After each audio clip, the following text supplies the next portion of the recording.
चलिए आइए देखिए मेल्टिंग पॉइंट, ठीक ना। मेल्टिंग पॉइंट, गर्म करने पर जब ठोस पदार्थ द्रव अवस्था में परिवर्तित होते हैं तो उनमें से अधिकांश में ये परिवर्तन एक विशेष दाब पर तथा एक नियत ताप पर होता है। देखिए, गर्म करिएगा ना कोई भी पदार्थ, सुनाई दे रहा है ना। हाँ। देखिए, गर्म करने पर, गर्म कोई भी पदार्थ करिएगा तो उसके ठोस पदार्थ द्रव अवस्था में परिवर्तित होते हैं ना। कोई भी पदार्थ को गर्म करिएगा, जैसे कि बहुत ही मतलब कि हार्ड लोहा है, उसको भी गर्म करिएगा तो किस में परिवर्तित होगा? द्रव में ही लिक्विड में। परिवर्तित होगा। हाँ, तो जब गर्म करने पर जब ठोस पदार्थ द्रव अवस्था में परिवर्तित होता है तो उनमें से अधिकांश में यह परिवर्तन एक विशेष दाब एवं नियत ताप पर होता है। यह नियत ताप क्या कहलाता है? द्रव का द्रवनांक कहलाता है। क्वथनांक, दबनांक, हाँ, मेल्टिंग पॉइंट। कहने का मतलब है कि ताप एक ऐसा ताप जो किसी एक नियत दाब हो, हमेशा दाब जो है एक नियत दाब हो, उस नियत दाब पर जिस टेम्परेचर पर एक नियत मतलब फिक्स क्या है, दाब स्थिर है, और उस फिक्स दाब पर ऐसा टेम्परेचर जिस पर कोई भी ठोस पदार्थ द्रव अवस्था में परिवर्तित हो जाता है उसको क्या बोलते हैं? उस ताप को मेल्टिंग पॉइंट, हाँ दबनांक। द्रवनांक कहते हैं। जब तक पदार्थ गलता है ठोस के आखिरी कण तक, तब तक ताप स्थिर रहता है। यह विशेष दाब, यदि दाब विशेष जो है, जो दाब जो वो था पहले, जो दाब था वो नियत रहेगा तो, ठीक ना। कहने का मतलब ये है कि कोई भी पदार्थ, जैसे कि बर्फ, आइसक्रीम आप खा रहे हैं, आइसक्रीम आप खा रहे हैं तो देखते हैं जैसे ही निकलता है उसमें से, उसके बॉक्स में से, आइसक्रीम वाला का बॉक्स में से निकलता है तो क्या होता है? द्रव हाँ, द्रव के रूप में पिघलने लगता है। और पिघलने के लिए उसको आप क्या करते हैं? आंच लगाते हैं उसमें, क्या उसको गर्म करते हैं आप? तो वो एक ही टेम्परेचर पर धीरे धीरे पिघलने लगता है, ठीक ना। उस टाइम दाब जो है आपका फिक्स है, दाब में कोई परिवर्तन नहीं हुआ है। और जब दाब में परिवर्तन नहीं होगा तो उसी सेम टेम्परेचर पर क्या होगा? वो ठोस से द्रव अवस्था में परिवर्तित हो जाएगा। तो उसी हम द्रव की जो टेम्परेचर जो उस टाइम रहेगी उसको क्या बोलेंगे? मेल्टिंग द्रवण पॉइंट। हाँ, द्रवणांक बोलेंगे, मिल्टिंग पॉइंट बोलेंगे, ठीक ना। और याद करना है कि मिल्टिंग पॉइंट के टाइम में दाब क्या रहता है? स्थिर रहता है, हैं? स्थिर रहता है। आइए, हिमांक किसको बोलते हैं? किसी विशेष दाब पर, आप लोग बोलिए जोर से सब लोग, जो जो जगह है, सो गया सब। Freezing point. जगल हाँ, है, जगल है भैया। चलिए, फ्रीजिंग पॉइंट, फ्रीजिंग पॉइंट किसको बोल देंगे? किसी विशेष दाब, देखिए यहाँ पर भी दाब फिक्स है, यहाँ पर भी दाब फिक्स है। किसी विशेष दाब पर वह नियत ताप जिस पर कोई द्रव जमता है। देखिए वहां पर क्या हो रहा था? जो द्रवणांक था उसमें द्रव अवस्था में परिवर्तित हो रहा था ठोस पदार्थ, लेकिन हिमांक अवस्था में क्या हो रहा है कि कोई पदार्थ जो है जो द्रव अवस्था में है वो किस में परिवर्तित हो रहा है? ठोस अवस्था में ठोस अवस्था परिवर्तित में। हो रहा है, जो जम रहा है। तो जिस जिस टेम्परेचर पर वो जमेगा उसको क्या बोलेंगे? हिमांक बोलेंगे, ठीक ना। हिमांक बोलेंगे, उसको बोलेंगे फ्रीजिंग पॉइंट। क्या बोलेंगे? Point, freezing point. Freezing point बोलेंगे। चलिए आगे बढ़ते हैं हम लोग। सामान्य पदार्थ का द्रवनांक एवं हिमांक का मान क्या होता है? बराबर होता है। सामान्य जो पदार्थ, जैसे कि देखिए, जैसे कि कोई भी बर्फ है, बर्फ आप देख रहे हैं ना, बर्फ जो पानी को जब आप 0 डिग्री टेम्परेचर पे ले जाइएगा तो क्या होगा? बर्फ बन जाएगा। और बर्फ हाँ। को, अब बर्फ देख जब 0 डिग्री टेम्परेचर पर आता है तो क्या होता है? वो ठोस अवस्था से द्रव अवस्था में भी परिवर्तित होता रहता है, उसमें से द्रव भी टपकते रहते हैं पानी, और वो गैस अवस्था में भी बदलता है कि नहीं? तो उसको क्या बोलेंगे हम लोग? ये द्रव, किसी पदार्थ के लिए द्रवणांक एवं हिमांक का मान क्या होता है? बराबर होता है। जैसे बर्फ का द्रवणांक का हिमांक कितना होता है? बर्फ का 0 डिग्री होता है। जीरो हाँ, डिग्री और सेल्सियस। देखिए वेरी वेरी इंपॉर्टेंट पॉइंट है। अशुद्धियों की उपस्थिति में पदार्थ का द्रवणांक और हिमांक दोनों क्या होते हैं? कम कम होता होते है। हैं। जब अशुद्धि मिलाइएगा पदार्थ का, जिस पदार्थ में मिलाइएगा उस पदार्थ का हिमांक और द्रवणांक क्या हो जाएगा, कम कम हो हो जाएगा। जाएगा। कम हो जाएगा। कैसे? जैसे कि आप लोग जब आइसक्रीम खाते हो तो देखते होगे थोड़ा थोड़ा नमकीन लगता है ना कभी कभी। हाँ वो मार्केट वाला नहीं, वो जो गुल्फी होता है उसको नहीं, जो हम लोग बर्फ वाला खाते हैं आइसक्रीम उसको बोल रहा हूँ। हाँ गाँव के थोड़ा हाँ, नमकीन लगता है शुरू में, तो नमकीन लगता है किस लिए मिलाया जाता है उसमें, वही नमकीन जो है उसमें जो बर्फ है, जो पानी है, उसमें थोड़ा सा क्या मिलाते हैं हम लोग, नमक मिला देते हैं। नमक मिला देने से वो थोड़ा अशुद्ध हो जाता है, और अशुद्ध होने से क्या होगा, हिमांक और द्रवणांक क्या हो जाएंगे, कम हो कम जाएंगे। हो जाएगा। कम हो हाँ, जाएंगे। तो कम जब हो कम जाएंगे। हो जब कम हो जाएगा तो जल्दी नहीं पिघलेगा, समझ आया तो, वो जल्दी हाँ नहीं पिघलेगा। इसीलिए बर्फ जो आइसक्रीम वाला रहता है वो देखते हैं कि इतना बड़ा बॉक्स रखता है वो लोग, और फिर भी वो इतना गर्मी रहता है फिर भी नहीं पिघलता है, इतना गर्मी रहते हुए भी नहीं पिघलता है। वो क्या करता है, वो उसमें अशुद्धि मिला के और उसको द्रवणांक और हिमांक का मान क्या कर देता है, कम कर कम कर देता है। देता कम है। कर देता है।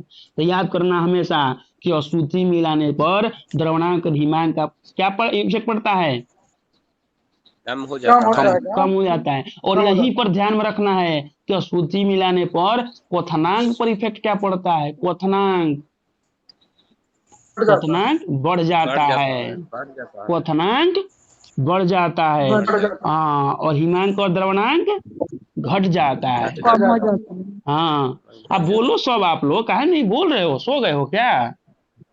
बोल रहे हैं बोल सर। रहे हैं। चलिए बोल रहे हैं। आइए आगे खाना खा रहे पढ़ते हो हैं सर? हम। हाँ ठीक है, जो नहीं खाना खा रहे हैं वो बोले, द्रवणांक पर दाब का प्रभाव हम लोग देखते हैं। बहुत बहुत बढ़िया पॉइंट है। उन पदार्थों का द्रवणांक दाब बढ़ाने से बढ़ जाते हैं जिनका आयतन गलने पर बढ़ जाता है। ध्यान रखना है, यहाँ पर बहुत बार बार बच्चे लोग कंफ्यूज होते हैं, क्या बोलता है लैंग्वेज ही नहीं पता चल पाता है। यहाँ पर देखिए, उन पदार्थों का द्रवणांक, उन पदार्थों का द्रवणांक जो है दाब बढ़ाने से बढ़ जाता है जिनका आयतन गलने पर बढ़ता है। कोई पदार्थ है जब वो गलेगा तो उसका आयतन में वृद्धि होगा, तो उसके द्रवणांक जो है दाब बढ़ाने पर क्या होगी, बढ़ेगा। बढ़ेगी, बढ़ेगी। बढ़ जाएगा। हाँ, याद कर रखना है, यह बहुत ही अच्छा पॉइंट है कि कोई भी पदार्थ है जब उसको गलाया जाता है, जब उसको गलाया जाता है तो उसके यदि आयतन में वृद्धि होगी, उसके आयतन में क्या होगी, वृद्धि होगी। वृद्धि होगी। हाँ, तो अब तब क्या होगा, उसके द्रवणांक जो है बढ़ेंगे जब दाब बढ़ाइएगा तब। आज यदि कोई भी पदार्थ है उसको गर्म किए और आयतन में कमी हो गई, तो तो दाब बढ़ाइएगा तो उसका द्रवणांक क्या हो जाएंगे, कम हो जाएंगे। कम घट हो जाएगा। जाएगा। घट जाएगा। हाँ, जैसे जैसे देखिए, जैसे लोहा जो है, लोहा को आप जब गर्म करिएगा तो क्या होगा, उसका आयतन बढ़ेगा। लोहा, तांबा, मोम, शीशा, ये सब गर्म करिएगा तो क्या होगा, आयतन बढ़ता बढ़ेगा। है। जो आयतन बढ़ता है तो इस पर जब दाब बढ़ाइएगा तो इसको द्रवणांक क्या होगा, बढ़ेगा। बढ़ बढ़े- जाएगा। हाँ, बढ़ेगा, उसका बढ़ आयतन जाएगा। बढ़ेगा तो द्रवणांक भी बढ़ेगा जब दाब बढ़ाइएगा तो। जैसे अब देखिए आगे पॉइंट क्या बोला, पॉइंट नंबर 2 देखिए, ये लुसेन का 321 पेज का पॉइंट नंबर 2 है केमिस्ट्री में। उन पदार्थों का द्रवणांक दाब बढ़ाने से घट जाते हैं जिनका आयतन गलने पर घट जाता है। आयतन घटेगा, आयतन घटेगा तो दाब बढ़ाइएगा तो द्रवणांक क्या होगा, घटेगा। घटेगा। इसीलिए इसीलिए इसीलिए जो बर्फ है, बर्फ जो है, जब बर्फ को पिघलाइएगा तो उसका आयतन घटता है कि बढ़ता है, बढ़ जाएगा। बढ़ता है। घटता है। बढ़ जाएगा। आयतन घटता घटता है है, बर्फ गलने का, पर घटता है। बर्फ अच्छा, का हाँ हाँ। आयतन जो है, बर्फ का, लोहा का, बर्फ का, ढालवा लोहा का, बिस्मथ का, इस सब का क्या होता है, पीतल का, क्या होता है, ये सब आयतन घटता है। घट जाएगा। हाँ, जब ठोस अवस्था में रहेगा पिघलाइएगा तो इसका आयतन क्या होगा, घटेगा। घट जाएगा। घट जाएगा। हाँ, इसीलिए द्रव्यमानांक जो है दाब बढ़ाने से क्या हो जाएंगे, इसका घट जाएंगे। घट जाता है। तो ये पॉइंट याद रखना है। कोई किन किन पदार्थों को गर्म करिए, किन किन पदार्थों को गर्म करिएगा, गलाइएगा तो आयतन घटेगा। किन किन को? तो ढालवा लोहा को, बर्फ को, बर्फ का एंटीमनी, और बिस्मथ, पीतल का। पीतल, ये सारे ऐसे पदार्थ हैं जिनको गर्म करिएगा, गलाइएगा तो आयतन क्या होगा इनका? कम घट जाएगा। घट हाँ, जाएगा। और याद कर रखना है कि ऐसे पदार्थ जो हैं अपने ही गले हुए द्रव में क्या करते हैं? तैरते हैं, ठीक ना। जो ऐसे पदार्थ जो हैं ये अपने ही गले हुए पदार्थ में क्या करते हैं? देखते हैं। तैरते हैं। देखते हो ना कि बर्फ जो है वो हमेशा अपने ही द्रव में तैरता रहता है। तैरता है कि नहीं? कभी बर्फ को देखे वो नीचे बैठते हुए? नहीं। नहीं। नहीं, ऊपर ही जाता तो जो पदार्थ अपने ही गले हुए द्रव में तैरते हैं उनके ऊपर जब दबाव आप डालिएगा तो उसका द्रव्यमान क्या होगा? कम होगा। क्यों? क्योंकि उसका आयतन जो है गलने पर क्या होता है? घटता है। घट जाता है। हाँ, वेरी वेरी इंपॉर्टेंट पॉइंट है। और कौन कौन ऐसे पॉइंट है जो गलने पर घटते हैं? कौन कौन से ऐसे पदार्थ हैं बताइए? बर्फ। बर्फ, ढलवा लोहा। है। पीतल।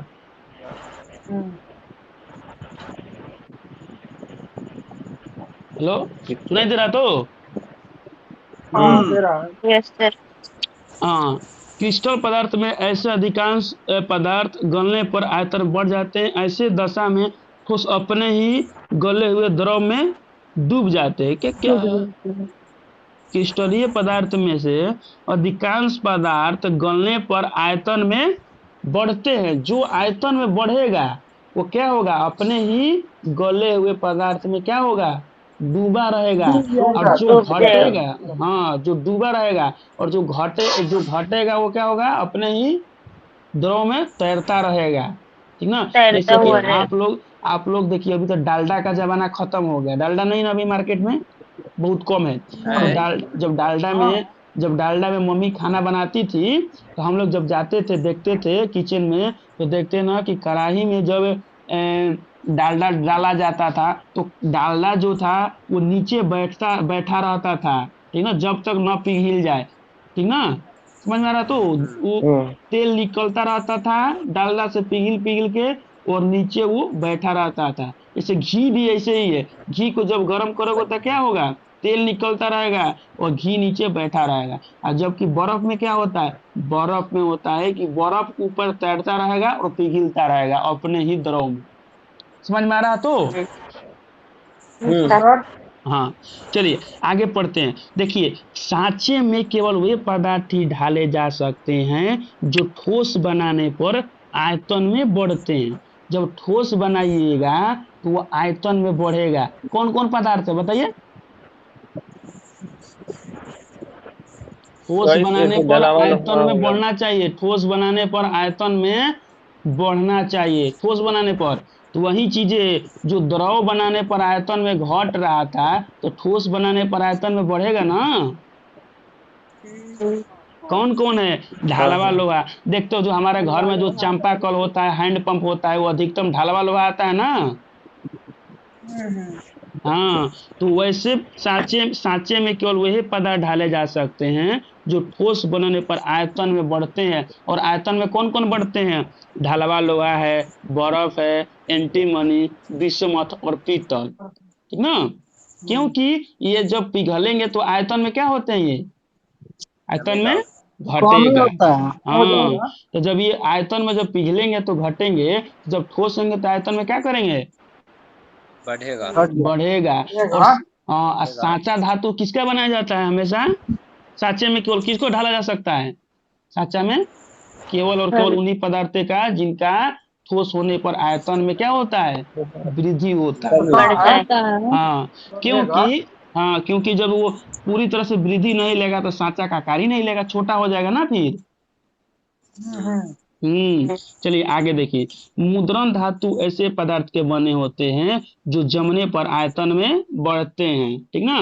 मुद्रण धातु जिसको हाँ ऐसे पदार्थ जिसको मुद्रित किया जाता है वो भी आयतन में जमने पर क्या करते हैं, बढ़ता बढ़ते हैं। है। बढ़ते हैं। चलिए, चांदी या सोने की मुद्राएं ढाली नहीं जाती है, केवल मुहर लगाकर बनाई जाती है। जो चांदी और सोना चांदी के जो मुद्राएं जो है ना, इस पर केवल मुहर का ठेपा लगा देगा। मुहर समझते हो ना, स्टाम्प, जैसे हम लोग स्टाम्प हाँ लगवाते हैं, हैं? था, हाँ हाँ, तो जो सोना चांदी का जो आती है उस पर क्या करते हैं हम लोग, स्टाम्प लगा देते हैं। उसको ढाला नहीं जाता है किसी भी चीज में, ढालिएगा तो उसका आयतन कम हो जाएगा, तो साचा का आकार ही नहीं लेगा। समझ में आ रहा तो। चलिए हाँ सर। आगे देखते हैं कि मिश्र धातु का द्रवणांक उन्हें बनाने वाले, मिश्र धातु किसको बोलते हैं, बहुत सारे धातुएं आपस में मिलकर बनी होती है, बस दो दो से अधिक, दो दो या या दो से दो अधिक, से ना, दो या दो से अधिक जब पदार्थ आपस में मिलकर, धातुएं मिलकर बने होते हैं तो उसी को मिश्र धातु बोलते हैं।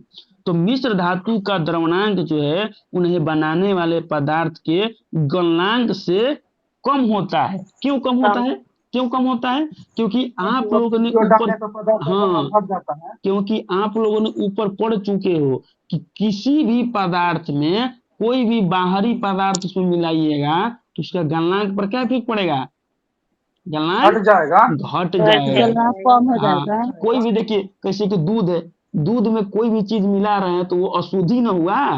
कैसे बोलते हैं कि दूध हाँ जो है ना उसको उसने पानी डाल दिया, दूध में उसने पानी डालकर शुद्ध कर दिया, ठीक ना। तो दूध में उसमें कोई भी बाहरी पदार्थ किसी भी चीज में डालिएगा तो अशुद्धि ना होगा। कैसे आप लोग फिजिक्स में पढ़े तो ये जो टॉपिक अर्धचालक वाला में डोपिंग पढ़े थे ना, हाँ बाहरी पदार्थ मिलाया जाता था। पढ़े थे ना डोपिंग, जो अर्धचालक में डोपिंग, एगो एगो दाता होता है, एक ग्राही होता है। पढ़े थे ना आप लोग। हाँ हाँ पढ़े थे। हाँ सर हाँ। अरे सिलिकॉन जर्मेनियम आर्सेनिक वाला पढ़ाया हाँ गया था ना आपको।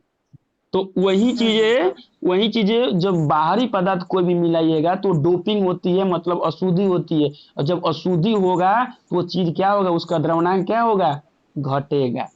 घट हाँ, और हम अभी बताए थे आपको 10 मिनट पहले कि किसी भी पदार्थ में कोई बाहरी चीज मिलाइएगा तो द्रव्यमान घटेगा, लेकिन क्वथनांक क्या होगा, बढ़ेगा। क्वथनांक हाँ बढ़ेगा, क्वथनांक बढ़ेगा। सब लोग बोलिए। चलिए आइए हिमकारी मिश्रण के बारे में देखते हैं हम लोग, फ्रीजिंग मिक्सचर के बारे में थोड़ा सा देखते हैं हम लोग। देखिए, किसी ठोस को उसके द्रवणांक पर गलने के लिए उष्मा की आवश्यकता होती है। किसी भी ठोस जो है, कोई भी ठोस है, उसको गलने के लिए, उसके द्रवणांक पर गलने के लिए उष्मा की आवश्यकता होती है, जो उसकी गुप्त उष्मा होती है। जैसे देखो, आइसक्रीम जो है, नीचे से निकाले हो बॉक्स से, आइसक्रीम वाला आपको दिया है बर्फ का आइसक्रीम, और आपको बोला कि खाओ। आप खाओगे भी नहीं तो बर्बाद हो जाएगा, होता है ना, हाँ नहीं भी खाओगे तो बर्बाद हो जाएगा। तो बताओ उसको उष्मा कौन देता है, कैसे पिघल जाता है, उसके पास एक गुप्त उष्मा हो जाती है जो उसको पिघलने के लिए मजबूर कर देती है, ठीक ना। समझ में आ रहा तो। किसी ठोस को उसके द्रवणांक पर गलने के लिए उष्मा की आवश्यकता होती है, जो उसकी गुप्त उष्मा होती है। यह उष्मा साधारणतः बाहर से मिलती है, ठीक ना। कहाँ से मिलती है, बाहर से मिलती है। जैसे, बाहर से। हाँ, जैसे जल में बर्फ का टुकड़ा मिलाने पर बर्फ गलेगी, परंतु गलने के लिए द्रवणांक पर वह जल से उष्मा लेगी।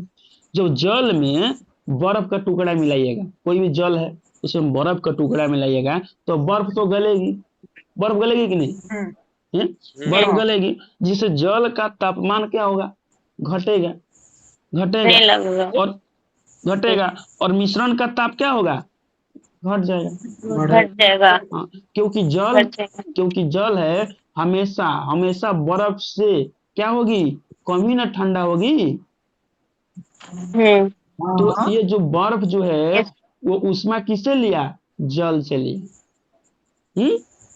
ठीक ना? चलिए आगे देखते हैं।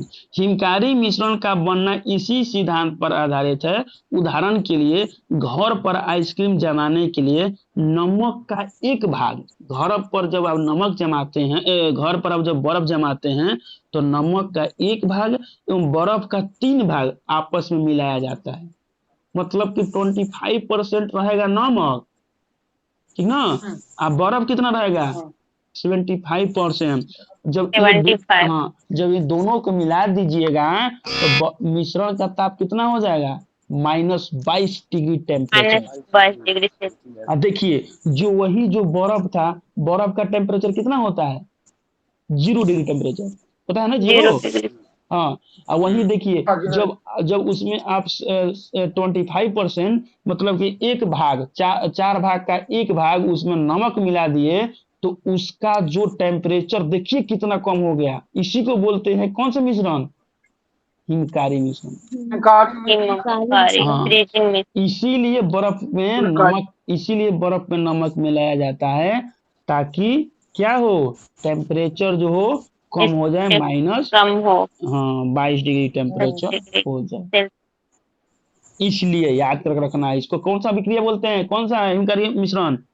हिमकारी फ्रीजिंग। मिश्रण। ठीक है, चलिए। फ्रीजिंग में। और बहुत कम लोग बोल रहा है, कहीं नहीं बोल रहे हो आप लोग? समझ में आ रहा है इसीलिए नहीं बोल रहे हो। ऐसा लगता है चलिए आइए आगे बढ़ते हैं। वेपोराइजेशन। द्रव से वाष्प में परिणत होने की क्रिया को क्या बोलते हैं? वेपोराइजेशन। वाष्पीकरण। वाष्पीकरण। द्रव से वाष्प में बनने की क्रिया को क्या बोलते हैं? वाष्पीकरण बोलती है। ये 2 वाष्पीकरण। प्रकार की होती है। कौन कौन होती है? एक वाष्पन वाष्पन। वेपोराइजेशन, क्वथन। एक होता है बॉइलिंग। बॉइलिंग। बॉइलिंग। चलिए आगे देखते हैं। क्वथनांक से कम टेम्परेचर पर, क्वथनांक जो है, क्वथनांक किसको बोलते हैं? जिस पर कोई द्रव उबलने लगता है ना? हाँ, क्वथनांक उसको बोलते हैं जिस पर कोई द्रव उबलने लगता है, उसको क्वथनांक बोलते हैं। लेकिन क्वथनांक से कम ताप पर द्रव के वाष्प में परिणत होने की क्रिया को क्या बोलते हैं? वाष्पन बोलते हैं। वाष्पन। मतलब कि वाष्पन जो क्रिया है वो क्वथनांक से पहले होती है ना? क्वथनांक से कम ही टेम्परेचर पर वाष्प में बदलने लगी, इसको क्या बोलेंगे? वाष्पन बोलेंगे। वाष्पन। हाँ, वाष्पन बोलेंगे। और आइए देखते हैं, वाष्पन की क्रिया निम्न बातों पर निर्भर करती है। किन किन बातों पर निर्भर करती है जी? देखिए,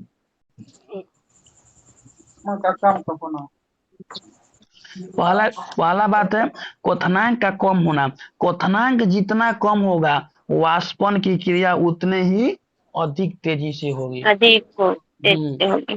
क्वथनांक जितना कम होगा उतना वाष्पन की क्रिया अधिक होगी। जब हम अधिक लोग तेजी। खाना जब हम लोग खाना बनाते हैं प्रेशर कुकर में, तो क्वथनांक का मान क्या होता है? घटता है कि बढ़ता है? बढ़ जाता है। दाब बढ़ाने पर क्वथनांक का मान क्या होता है? बढ़ जाता है। हाँ, और जब बढ़ेगा तो वाष्पन की क्रिया क्या होगी? कम होगी। कम हो जाए। हाँ, क्योंकि क्वथनांक पर जो वाष्पन की जो क्रिया है, जितना कम होगा क्वथनांक उतना वाष्पन की क्रिया तेज होगी। अधिक तेजी से। तेज होगी, ठीक ना? याद कर रखना है कि जितना क्वथनांक बढ़ेगा उतना वाष्पन कम होगी, ठीक ना? चलिए 2 नंबर पॉइंट देखिए। द्रव का ताप अधिक होने से वाष्पन अधिक। जितना आंच लगाइएगा नीचे से उतना ही वाष्पन होगा ना? हाँ। और द्रव के खुले पृष्ठ पर क्षेत्रफल, खुले पृष्ठ का क्षेत्रफल अधिक होने पर वाष्पन तेजी से होता है। किस तरह? देखिए, मम्मी जब आपकी दूध पिलाने के लिए लाती है, गरम गरम दूध देती है आपको, देती है ना मम्मी? तो जब गरम गरम दूध देती है तो गिलास में का दूध बहुत ही देरी से ठंडा होता है। लेकिन जो आपका कोई कटोरा में या कोई प्लेट में जो दूध रहेगा वो बहुत ही देर से ठंडा होता है। क्यों होता है ठंडा, बताइए बताइए। हाँ क्योंकि इसका क्षेत्रफल अधिक होता है, इसके कारण बर्तन का क्षेत्रफल। हाँ, देखिए, क्योंकि द्रव का जो क्षेत्रफल अधिक, जो बर्तन का क्षेत्रफल अधिक है, जिसके कारण जितनी भी टेम्परेचर थी मैक्सिमम टेम्परेचर वेपोराइज होकर बाहर निकल जाती है, माना वहां पर वेपोराइजेशन की क्रिया ज्यादा हो रही है। लेकिन ज्यादा गलास का जो सतही क्षेत्रफल है ऊपर का, उसका जो क्षेत्रफल कम होता है, जिसके कारण वेपोराइजेशन की क्रिया क्या होती है वहां पर, कम धीरे होती है। धीरे। इसीलिए गलास में जो दूध रहता है वो धीरे धीरे ठंडा होता है। लेकिन जो आपका कटोरा में या प्लेट में जो दूध रहता है वो जल्दी ठंडा हो जाता है वेपोराइजेशन के कारण। क्षेत्रफल ज्यादा, कारण वेपोराइजेशन ज्यादा, ठीक ना। अधिक। हाँ, चलिए आइए आगे देखते हैं। द्रव के पृष्ठ पर वायु बदलने पर वाष्पन तेज हो जाता है। देखिए, जैसे कि द्रव के जो पृष्ठ है उस पर आप क्या करिएगा, वायु बदलिएगा तो ठंडा होगा। कैसे, आप लोग भी करते हो, बताऊं?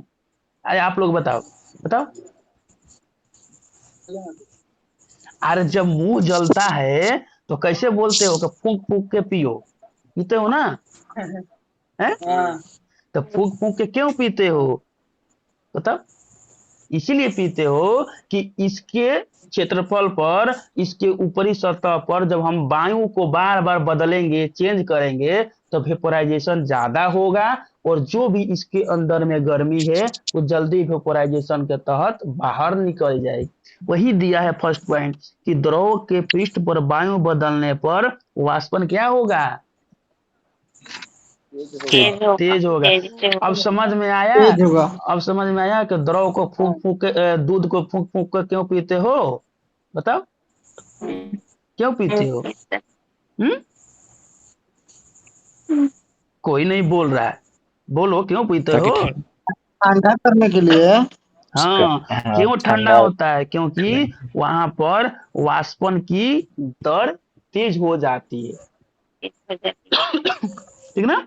आगे देखो, बी नंबर पॉइंट, द्रव के पृष्ठ पर वायु का दाब जितना ही कम होगा वाष्पन उतना ही तेजी से होगी।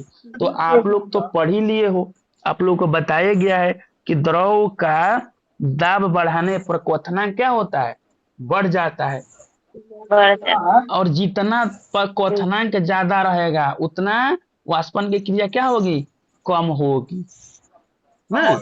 हाँ, जितना क्वथनांक कम रहेगा उतना वाष्पन की क्रिया क्या होगी, ज्यादा होगी ना। वाष्पन कम क्वथनांक कम, वाष्पन ज्यादा। देखो, जैसे कि हमारा घर में खाना बनता है, खाना में कुकर, प्रेशर कुकर में रहता है, तो उसमें क्वथनांक का मान क्या होता है, ज्यादा रहता है कम होता है क्वथनांक? क्वथनांक ज्यादा रहता है। क्वथनांक ज्यादा रहने के कारण दो है, देखो क्वथनांक ज्यादा रहने के कारण दो है। पहला नंबर कि दाब बढ़ाने पर क्वथनांक क्या होता है, बढ़ता है, ठीक है। हाँ, और दूसरा नंबर कि जब उसमें से भाप नहीं निकल रहा है, उसमें वेपोराइजेशन नहीं निकल रहा है, वेपर उसमें से वाष्पन नहीं हो पा रहा है, तो क्वथनांक का क्या होगा, बढ़ेगा ना। क्योंकि जितना ज्यादा वेपोराइजेशन होगा, जितना ज्यादा क्वथनांक, जितना ज्यादा वाष्पन होगा उतना क्या होगा, क्वथनांक का मान कम होगा। लेकिन जो हम लोग घर में खाना बनाते हैं, जो प्रेशर कुकर होता है, उसमें तो बिल्कुल भी वेपोराइजेशन नहीं होता है, होता है, बंद रहता है ना पूरा। हाँ, तो इस बात को ध्यान में रखना है कि खाना जल्दी क्यों पकता है, क्योंकि दाब ज्यादा रहता है उसमें और क्वथनांक का मान क्या हो जाता है, उसमें ज्यादा हो जाता है, क्वथनांक का मान बढ़ जाता है। ज्यादा हो जाता है। हाँ, वेपोराइज, अरे घटेगा नहीं, क्वथनांक बढ़ जाता है और वेपोराइजेशन कम हो जाता है ना। अरे बताओ, उसमें वाष्प निकलता है जब खाना बनाते हो तो नहीं निकलता है खाना। जब उसमें से वाष्प निकलेगा ही नहीं तो पूरा वाष्प उसके अंदर ही रहेगा। तो आपको पता है कि क्वथनांक और वेपोराइजेशन एक दूसरे का विपरीत है। जहां पर क्वथनांक बढ़ेगा वहां पर वेपोराइजेशन क्या होगा, कम होगा। कम। तो गैस में जाकर देख लो, ऐसे गैस में जल्दी निकलता है, जब तक सीटी नहीं देगा तब तक गैस क्या रहता है, अंदर रहता है, पता है ना। तो जब अंदर रहेगा तो क्या होगा, क्वथनांक क्या रहेगा, बढ़ेगा, क्योंकि गैस नहीं निकल रहा है ना, वेपोराइजेशन नहीं हो रहा है। समझ में आया। तो अब देखो आगे का पॉइंट, देखो क्या बोल रहा है कि द्रव के पृष्ठ पर वाष्प दाब जितना बढ़ेगा उतना वाष्पन की दर घटेगी। दाब बढ़ाइएगा, दाब बढ़ाइएगा, वाष्पन की दर क्या होगा, बढ़ेगा। बढ़ेगा, घटेगा ना। अरे वाष्प दाब बढ़ाइएगा तो घटेगा ना वाष्पन की दर। चलिए आइए क्वथनांक के बारे में देखते हैं। बॉइलिंग पॉइंट, दाब के किसी दिए हुए नियत मान, दाब हमेशा नियत होना चाहिए क्वथनांक, द्रवणांक और हिमांक में, हमेशा याद कर रखना। क्वथनांक, द्रवणांक और हिमांक में दाब क्या रहता है, हमेशा नियत रहता है, हमेशा नियत रहता है। तो देखिए क्वथनांक किसको बोलते हैं, दाब के किसी दिए हुए नियत मान के लिए वह नियत ताप जिस पर कोई द्रव उबल कर द्रव अवस्था से वाष्प की अवस्था में परिणत हो जाए तो यह नियत ताप क्या कहलाता है, क्वथनांक। मतलब कि कोई भी जगह है वहां पर दाब नियत है। आप लोग जब खाना बनाते हो तो वहां पर दाब थोड़े बढ़ता घटता है, दाब स्थिर रहता है ना, है नियत रहता है। हाँ, दाब स्थिर रहता है। कभी कभी दाब बढ़ सकता है, क्योंकि वायुमंडलीय दाब कितना है, 1 बार, एक बार होता है ना। वायुमंडलीय दाब आप लोग पढ़े थे ना फिजिक्स में, एक वायुमंडलीय दाब बराबर कितना, 10 के पावर कितना पास्कल, 10 के एक वायुमंडलीय दाब बराबर एक बार बराबर कितना पास्कल, 10 के पावर 5 पास्कल। ठीक है, तो वही चीज है, दाब जो है स्थिर रखना है। दाब को स्थिर रखते हुए जिस टेम्परेचर पर द्रव जो है वो उबलना स्टार्ट हो जाए उसको क्या बोलेंगे, क्वथनांक बोलेंगे। क्या बोलेंगे, क्वथनांक बोलेंगे। हाँ चलिए आगे, हाँ आगे देखते हैं कि दाब बढ़ाने से द्रव का क्वथनांक क्या होता है, बढ़ता है। हाँ क्यों बढ़ता है, क्यों बढ़ता है, क्योंकि जब दाब बढ़ाइएगा तो वाष्पन क्या होगा, कम होगा। और वाष्प, हाँ आपको याद है कि वाष्पन एवं क्वथनांक एक दूसरे का क्या होता है, विपरीत होता है। जहां पर वाष्पन ज्यादा होगा, जहां पर वाष्पन ज्यादा होगा वहां पर क्वथनांक क्या होगा, कम होगा।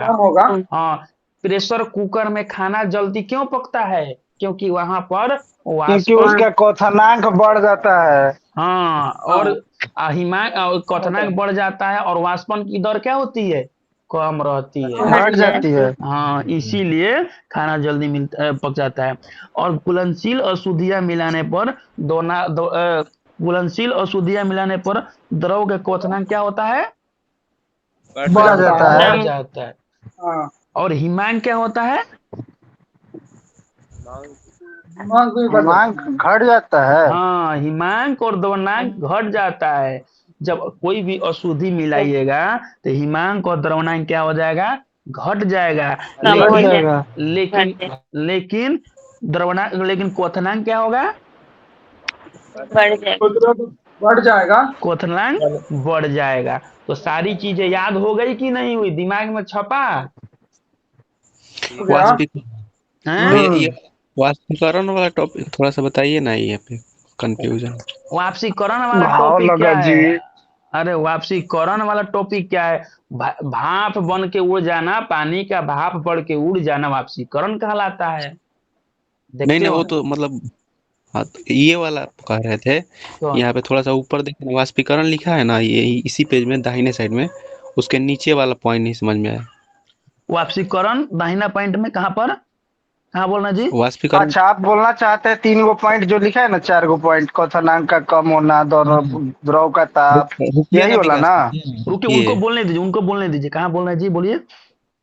वाष्पीकरण जो है ना, रेड से लिखा है, उसके नीचे एक पॉइंट है ना, वो वाला समझ में नहीं आया। वाष्पीकरण द्रव से वाष्प में परिणत होने की क्रिया, वही उसके नीचे। हाँ हाँ उसके नीचे। आप वर्ड को पढ़िए ना, जो नहीं समझ में आ रहा पढ़िए, पकड़ लेंगे। रुके पढ़ते हैं। क्वथनांक से कम तापमान पर द्रव के वाष्प में परिवर्तित होने की प्रक्रिया को वाष्पन कहते हैं। बताए ये तो थे वाला। जी, बताए तो थे कि क्वथनांक किसको बोलते हैं। क्वथनांक बोलते हैं, ध्यान से सुनिए ध्यान सुनिए, क्वथनांक उसको बोलते हैं जब कोई भी द्रव स्थिर ताप पर क्या हो जाए, बॉयल होना स्टार्ट हो जाए, माने कि उबलना स्टार्ट हो जाए। कोई भी द्रव हो जिस ताप पर यदि दाब स्थिर हो, हमेशा दाब को स्थिर रखना है, किसके किसके लिए, हिमांक के लिए और किसके लिए, हिमांक, द्रवणांक, गलनांक और द्रवणांक। क्वथनांक। हिमांक, क्वथनांक, द्रवणांक, सब नांक नांक जो है ना, सबके लिए क्या करना है, दाब को स्थिर रखना है, ठीक ना। तो स्थिर दाब पर जिस टेम्परेचर पर कोई भी पदार्थ बॉयल होना स्टार्ट हो जाता है, उसको क्या बोलते हैं, क्वथनांक बोलते हैं, ठीक ना। लेकिन वाष्पन क्या होता है, वाष्पन ऐसा प्रक्रिया है कि हम बॉयल होने से पहले ही वाष्प में परिवर्तित कर देते हैं। जैसे कि घर में खाना जो बनता है, चावल पकता है, तो चावल को देखते हैं कि पकाने से पहले देखते होंगे, बॉयल होने से पहले उसमें से भाप बहुत सारी निकलती है जैसे ही थोड़ा थोड़ा गर्म होता है तो अच्छा। बस वही क्रिया है वाष्पन, वही क्रिया है वाष्पन। और जब बॉयल होने लगेगा तो वह बॉयल होते टाइम भी वाष्प की क्रिया निकलती है, ठीक ना। तो उसको क्या बोलेंगे हम लोग, उसको बोलेंगे क्वथनांक। हाँ, अच्छा जिस तो इस ऐसे बोलिए। तो क्वथनांक से ज्यादा ताप तो वाष्पन में हो जाएगा, वाष्पन से ज्यादा ताप तो क्वथनांक में हो जाएगा ना। बिल्कुल बिल्कुल बिल्कुल। हाँ तो समझ गए फिर। बस ओके। ठीक है, और कहीं पर डाउट है इसमें, किसी को क्वेश्चन पूछा जाए फिर। हाँ पूछिए ना। चलिए बताइए कि घर पर जब बर्फ जमाते हैं और बर्फ में 1 भाग नमक 3 भाग बर्फ रहने पर टेम्परेचर कितनी हो जाएगी। -22 डिग्री से। -22 इस सेल्सियस। इस क्रिया को क्या बोलेंगे, समकालिक मिश्रण, फ्रीजिंग मिक्सचर। फ्रीजिंग मिक्सचर इसको बोलते हैं। ठीक है, चलिए बताइए कि अशुद्धि मिलाने पर द्रव के गलनांक पर क्या इफेक्ट पड़ता है। बढ़ जाएगी। कम हो जाता है। कौन बोला बढ़ जाने के लिए, कौन बोला बढ़ जाने के लिए, हैं, अभी समझ में नहीं आया, सो गए थे क्या जी, हैं। जब अब कोई भी वस्तु में जब कोई वस्तु दूसरी चीज मिलाइएगा तो गलनांक का हो जाएगा, कम हो जाएगा। अशुद्धि मिलाइएगा गलनांक कम होगा, और क्वथनांक क्या होगा, क्वथनांक बढ़ेगा। बढ़ेगा। कम होगा। क्वथनांक बढ़ेगा, गलनांक कम होगा। कमेगा। अरे याद करो ना तू, गलेगा, गलेगा मतलब कम होगा, गलेगा मतलब क्या, कम होगा। अशुद्धि मिलाया, गलेगा कम होगा, याद करो, बोलो 10 बार बोलो तो, गलेगा कम होगा, गलेगा कम होगा, बोलो आप लोग। हाँ, बस हो गया, गलेगा कम होगा। जो गलने वाला चीज में कोई भी पदार्थ मिलाइएगा तो क्या होगा, कम होगा, माने कम होगा। कम हाँ, होगा। मतलब अशुद्धि मिलाने से गलनांक इफेक्ट क्या होगा, कम होगा। और कम क्वथनांक होगा। क्या होगा, क्वथनांक क्या होगा, बढ़ेगा। बढ़ जाएगा। बढ़ जाएगा। बस यही चीजें है, और कोई ज्यादा चीजें इसमें दिमाग नहीं लगानी है। अच्छा बताइए कि किस पदार्थ को हम लोग ढालते हैं, किन पदार्थों को ढालते हैं सांचे में, जिनका आयतन बढ़ता है या घटता है ढालने पर, ठोस अवस्था में। बढ़ता है। बर्फ, धलवा, हाँ, लोहा, जिनका तेल, आकार, हाँ पीप, सुनिए, एंटीमनी। Money bismuth. हाँ, जब ढालिएगा और ढालिएगा तो वो पूरी तरह से टाइट नहीं होगा, टाइट नहीं होगा तो फिर कैसे सांचा का आकार लेगा, पूरा नहीं ना ले पाएगा, फिर नहीं ले पाएगा तो छोटा हो जाएगा, छोटा हो जाएगा तो फिर सांचा का ढालने से फायदा क्या। तो जिन पदार्थों का आकार, जिन पदार्थों का आयतन जो है वो ठोस बनने पर बढ़ेगा, बढ़ेगा तो पूरी तरह से सांचा का टाइटनेस से सपोर्ट करेगा ना पूरा। तो जब पूरी तरह से सांचे का ढालेगा लेगा तो किसको हम लोग ढालेंगे? जिन पदार्थ का आयतन ठोस बनने पर बढ़ता है तो उसको हम लोग सांचे में ढालेंगे। सोना चांदी को हम लोग किस प्रकार मुद्रित करते हैं? स्टाम्प लगाकर। मुहर स्टम्प पे जोर। मोहर लगता है। हाँ, उसको ढाला नहीं जाता है, ठीक ना। चलिए और बताइए कि पेट्रोल और डीजल के किस विधि से शुद्ध किया जाता है? पेट्रोल डीजल को आसवन। आंशिक विधि का आसवन से। अच्छा से आसमान। ध्यान से बताइएगा आंशिक कि नहीं? आंशिक आसवन। हैं? आंशिक आसमान। हाँ, फ्रैक्शनल डिस्टिलेशन, ठीक ना। आंशिक आसवन। आंशिक आसवन से किन द्रवों को शुद्ध किया जाता है जिनके क्वथनांक में गलनांक में क्या हो? क्वथनांक बहुत अंतर हो, बहुत कम अंतर। बहुत कम अंतर हो, जिनके क्या चीज में अंतर कम हो? क्वथनांकों में अंतर बहुत कम हो, उनको आंशिक आसवन से। और जिनके क्वथनांकों में अंतर बहुत ज्यादा हो उसको किससे? आसवन। आसवन से। बताइए कि हाँ, अब बताइए कि कौन कौन सा ऐसे पदार्थ है जो ऊर्ध्वपार्थित पदार्थ है? बताइए। Kapoor, naphthalene, ammonium chloride, anthracene. हाँ, एंथ्रासीन, बेंजोइक अम्ल, आयोडोफार्म, ये सब पदार्थ हाइड्रो। हैं। हाँ, और बताइए कि भाप आसवन से किन पदार्थों को शुद्ध किया जाता है? कार्बनिक मिश्र। कार्बनिक पदार्थ में कौन कौन? Acetone, methyl alcohol, ethyl alcohol, ठीक ना। इन सारी चीजों को बताइए कि एथिल अल्कोहल और मेथिल अल्कोहल। एथिल मेथिल जानते हो ना, एथाइल और मेथाइल। हाँ। अरे इथे नहीं जानते हो? Ethyl alcohol, methyl alcohol. जब यदि बहुत सारे लोग एथेनॉल एथेनॉल और मिथेनॉल समझते हो ना आप लोग? देखते हाँ। होगे बहुत सारे ऐसे जगह पर कि जब इथेनॉल इथेनॉल किसको बोलते हैं? शराब को बोलते हैं। और इथेनॉल की जगह पर किसी कोई कोई व्यक्ति जो मेथनॉल पी लेता है तो उसका आंख खराब हो जाती है। जहर समान है मेथनॉल, ठीक ना। इथेनॉल पीने के लिए होता है। बताइए तो इथेनॉल का फॉर्मूला। इसका था SHCO। C2H होता है ना। C2 C25। C2H होता है। हाँ, और मेथनॉल का C6H C6। C6 अरे याद नहीं आ अरे रहा उसका छोटा भाई है। मिथनॉल एथेनॉल का छोटा भाई methanol. Meth eth pro but pent नहीं जानते हो? हाँ हाँ, मैं तो अरे मेथनॉल उसको बोलते हैं CH3OH, मेथनॉल। हाँ हाँ एथेनॉल ठीक है बोले सर, याद आ गया। एथेनॉल बोलेंगे C2H5OH। हम्म प्रोपेनॉल किसको बोलेंगे? Propanol C3H7OH। H7OH, ठीक ना। एक जोड़ के, दो गुना से एक जोड़ के करना, ठीक ना। ठीक है, चलिए केमिस्ट्री टॉपिक आपका कंप्लीट हुआ। अब आप लोग नेक्स्ट टॉपिक पढ़िए। मजा आया कि नहीं बताइए? सर अच्छे से समझ में आया। ठीक है, चलिए। हाँ, सर, बोलिए क्या बोल रही है, बोलिए। वो बोल रहे थे किसका किसका दाब नियत रहता है।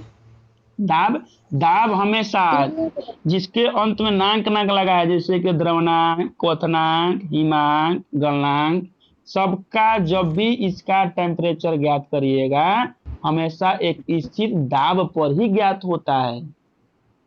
हमेशा एक स्थिर दाब पर। देखिए कहीं पर भी देखिए द्रवणांक किसे कहते हैं? द्रवणांक देखिए जहां पर मेल्टिंग पॉइंट दिया है वहां पर देखिए वो डिफिनेशन क्या दिया है कि गर्म करने पर जब ठोस पदार्थ द्रव अवस्था में परिवर्तित होता है तो उनमें से अधिकांश में यह परिवर्तन एक विशेष दाब, ठीक ना, एक विशेष दाब। दाब हमेशा एक निश्चित होना चाहिए। किसके लिए? द्रवणांक के लिए, हिमांक के लिए, हाँ, क्वथनांक के लिए, गलनांक के लिए, सबके लिए क्या होना चाहिए? दाब हमेशा दाब। एक नियत रहना चाहिए।